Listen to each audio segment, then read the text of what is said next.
Let us take the grammatical category which we are defining to be in terms of features to be something which involves a statement like this language has the feature number. What does that possibly mean? Right? We know that this statement can only be true if the number has either single or singular, in contrast with plural, in contrast with dual, in contrast with maybe trial or vocal, or etc. So a feature is something that creates a set of values that are in contrastive distribution along a single parameter, which might be meaning or grammatical function that unifies these values. Right? The name of the feature then is the property that is used to construct the set. So when we say a language has number, we mean it has one of the feature values, one or more of the feature values. Let us employ this as our working definition of a feature. That is, a feature names the property that unifies a set of values in contrastive distribution. So to identify a feature, then we have to be able to unify a set of values by a single property. Right? The values of singular and plural can be considered the members of the same set, unified by the property marks the quantities of items, informally speaking. However, the feature values masculine and singular cannot be unified under a single feature label because there is no common property that threads them together. Rather, masculine can be unified with feminine by the property denotes biological sex and under the feature gender. The number that the values that a feature unifies varies from language to language. If we're talking about a language like Hindi, then it has the number values singular and plural unified under the feature number. However, if we're talking about a language like Sanskrit, it has the feature values singular, dual, and plural unified under the feature number. Similarly, if we're talking about gender, the Hindi language unifies feature values masculine and feminine under gender, whereas a language like Konkani unifies the feature values masculine, feminine, and neuter under the feature gender. So to develop an account of features, then we have to make decisions on two levels. At the superordinate level, that is the level of the feature, we have to identify whether all the same features have the grammatical status and properties. At the lower level, that is the hyponym level, the level of the value, the main issue is to explain how and where these values are assigned to individual words, morphemes, etc. We will now distinguish between two types of features: contextual features and fixed features. So in natural language, the relations of agreement in government indicate that not all grammatical features have the same status. While some features are inherent to some lexical items, others arise due to the syntactic configuration a lexical item finds itself in. Consider agreement and consider the following 4 sentences from Hindi. All of them represent subject-verb agreement. So, Hindi, आदमी आया, लड़की आई, लड़के आए, and लड़कियां आई. If we were to describe this phenomenon of verb agreement in Hindi, we would say that in Hindi, the verb, or at least the participle in this case, the participle verb, cross-references the features gender and number of the subject. Aadmi aaya has masculine singular agreement. Ladki aayi has feminine singular agreement. Ladke aaye has masculine plural agreement. And ladkiyan aayi, it has feminine plural agreement. Let us call the item whose features are copied onto the verb to be the controller of the agreement, and we call the agreeing element as the target. The agreement relation is asymmetric.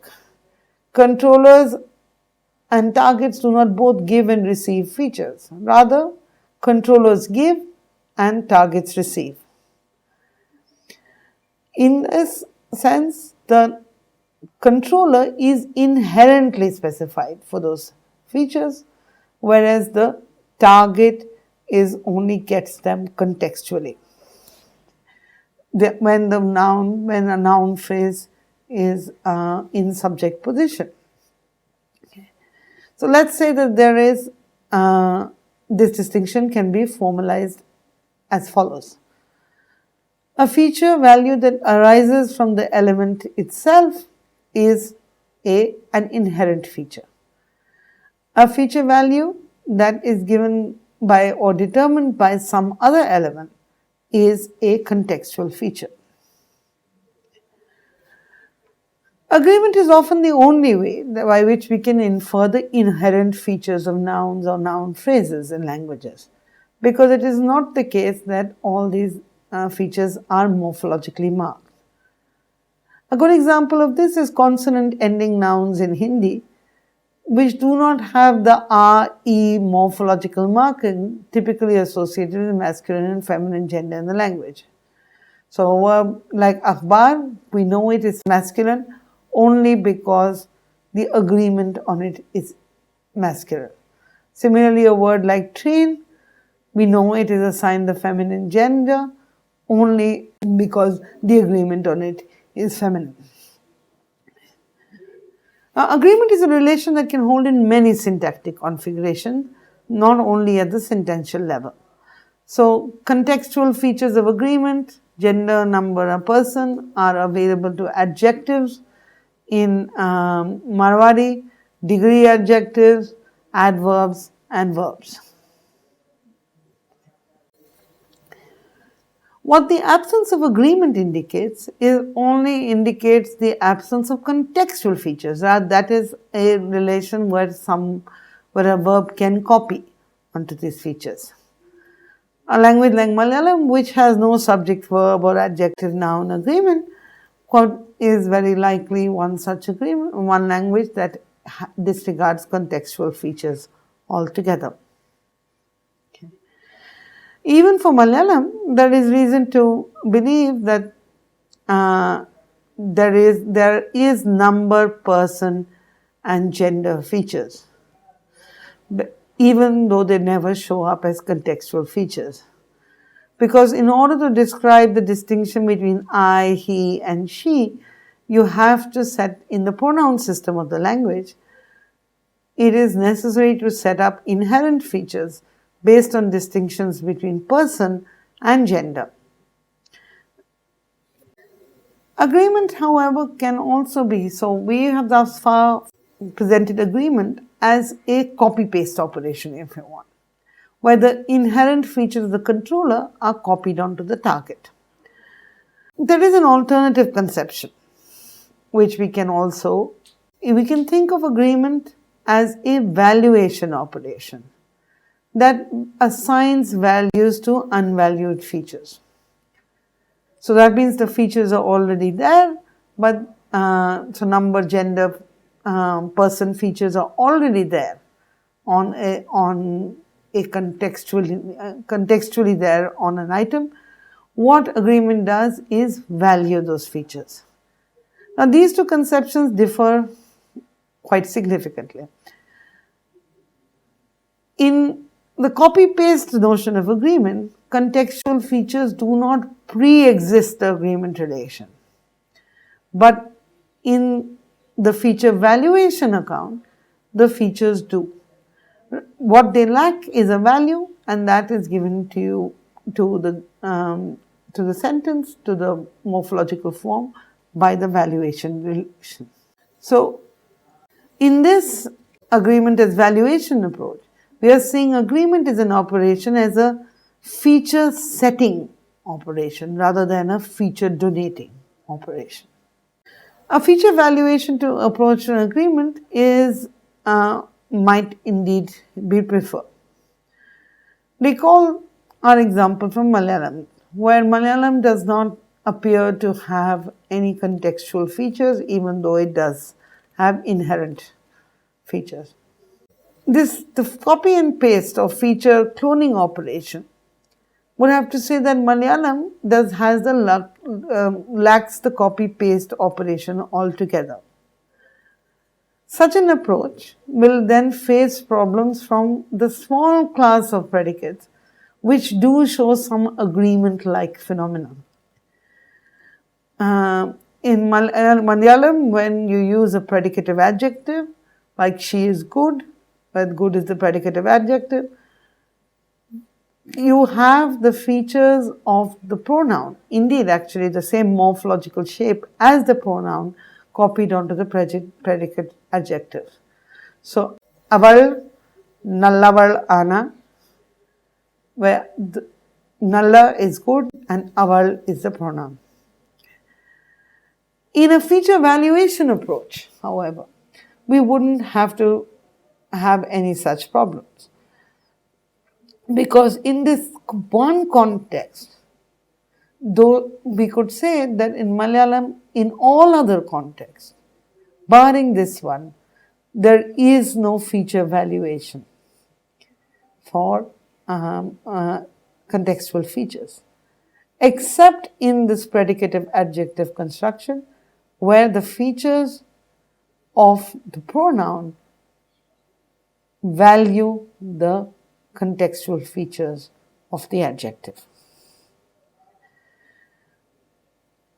Sticking with then this feature valuation approach, we can define agreement as follows. Agreement copies the values of inherent features of the controller into the unvalued contextual features of the target.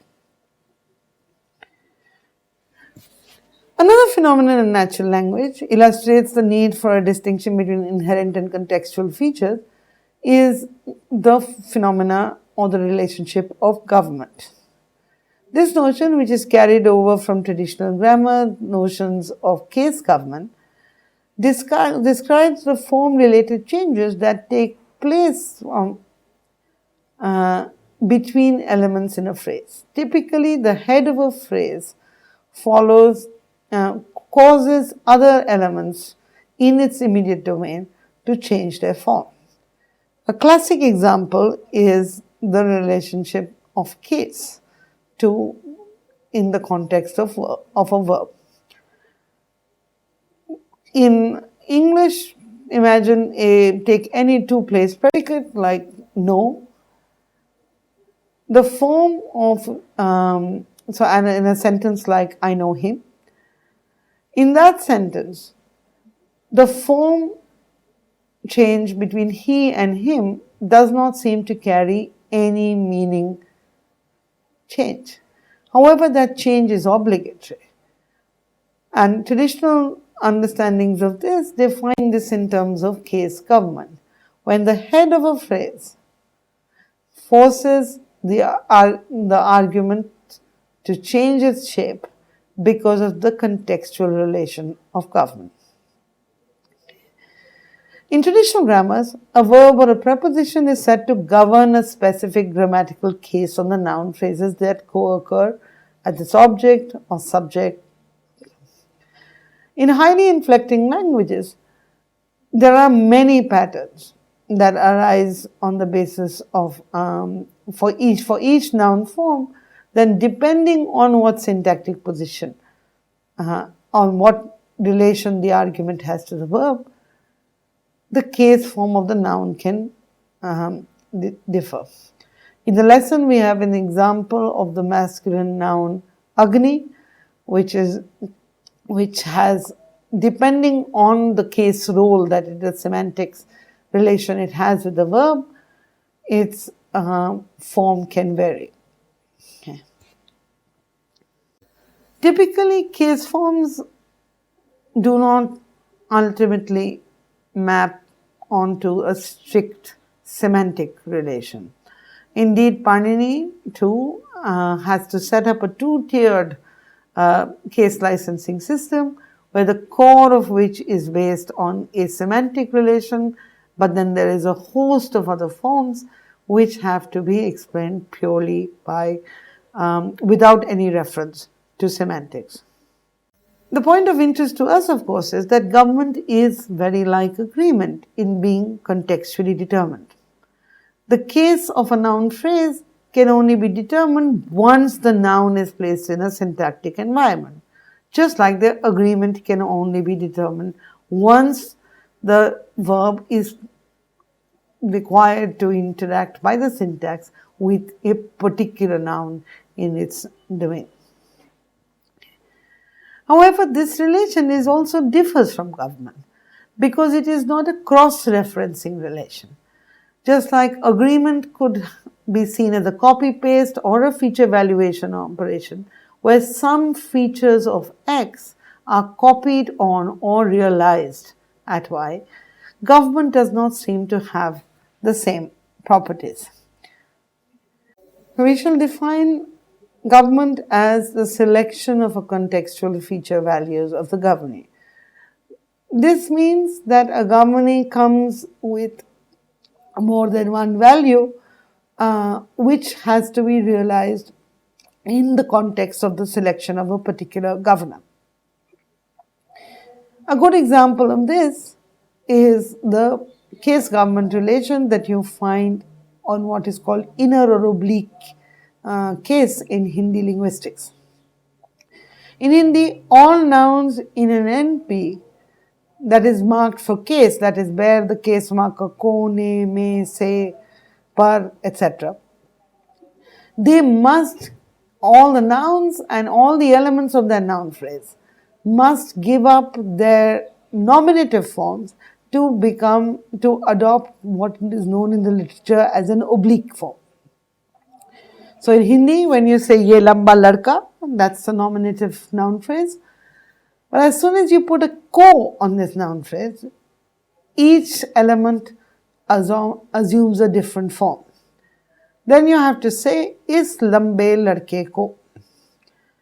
Now note the difference between the forms. Ye changes to is, lamba changes to lambe, ladka changes to ladke, without actually any difference in the actual feature values of number and gender. The one thing that differs is the case forms of the noun. So accordingly we could say that ko is a case governor that selects for the contextual features of what we will call oblique case. This example also shows us that government in agreement can range over the case domain.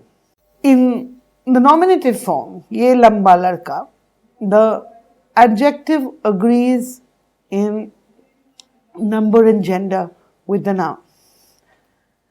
In is lambe ladke ko, the adjective agrees in number and gender and oblique case with the noun. The noun got its oblique case from or assumed its contextual feature of oblique form because of the case marking of ko. Moving on from these descriptions of feature values and their interaction by contextual and inherent features, let's now move to a formulation of value of features and their values. Using the work of Keyboard 2008, let's make a first cut between those inherent feature values that are fixed and those that are selected from a range of options. A fixed feature value is one that is lexically supplied to the element. For example, gender is a feature that is typically fixed for individual nouns. An inherent feature value may also be selected from a range of options based on whatever you want to say. Unlike gender, number is not a fixed feature value. What you do is you select from a range of values determined by the language. For in Hindi or in English, we'd have to do singular and plural. Tense is also such a similar value, as is aspect. So you can decide on whether you want to say something in the present tense, past tense, or future tense. Both fixed and selected inherent feature values may be further typologized so that their values can be described as semantically motivated or formally motivated, or neither. The values for inherently selected feature, the inherent selected feature number, are semantically determined cross-linguistically, as are the values for tense, whether you want to speak about before now, after now, or others, or in other time frames. The fixed value gender in languages, which is not selected from the range of, is could be either completely based on semantic criteria, or based on completely formal criteria, or on a mixture of both. It is frequently argued that there is no language which employs a system of grammatical gender which is entirely adducible to a fixed semantic system. Rather, usually grammatical gender systems use a mixture of formal and semantic criteria, or perhaps even opaque criteria to assign gender. Let us now go back to the working definition of feature that we began with. A feature is a set of values in contrastive distribution and their available option for realization on linguistic elements. A feature label names the property that unifies a set of values. In this definition, our statement is in two parts. One, the second sentence in the statement is about how a feature is labeled. And the statement is also, the second part of the statement says a feature comprises a set of values which also is subject to realization.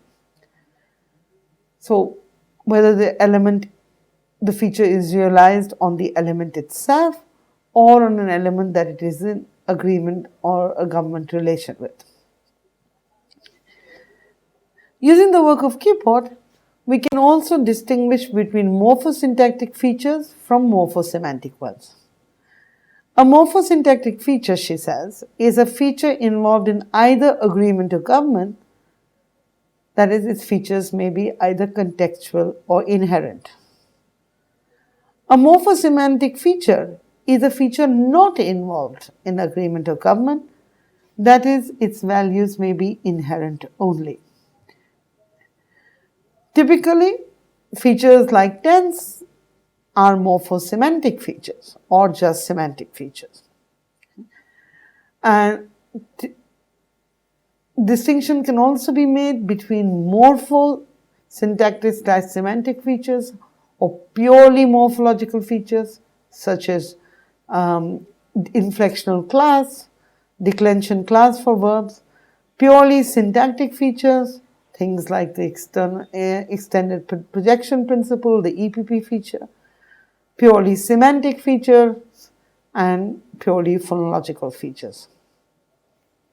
With this definition of features in mind, we can now redefine what is a grammatical category. We can say that a grammatical category is a set of morphosyntactic or morphosemantic features that occurs in contrastive distribution with other such features. In our scheme of things then, the key to finding a grammatical category is to find the morphosyntactic or morphosemantic features that can co-occur as set.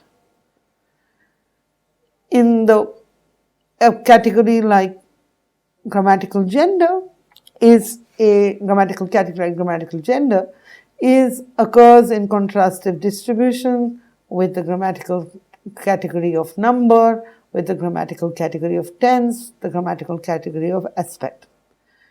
Grammatical category of gender is fixed and inherent. This fixed inherent set of features can form the basis for contextual features derived by agreement and government as well.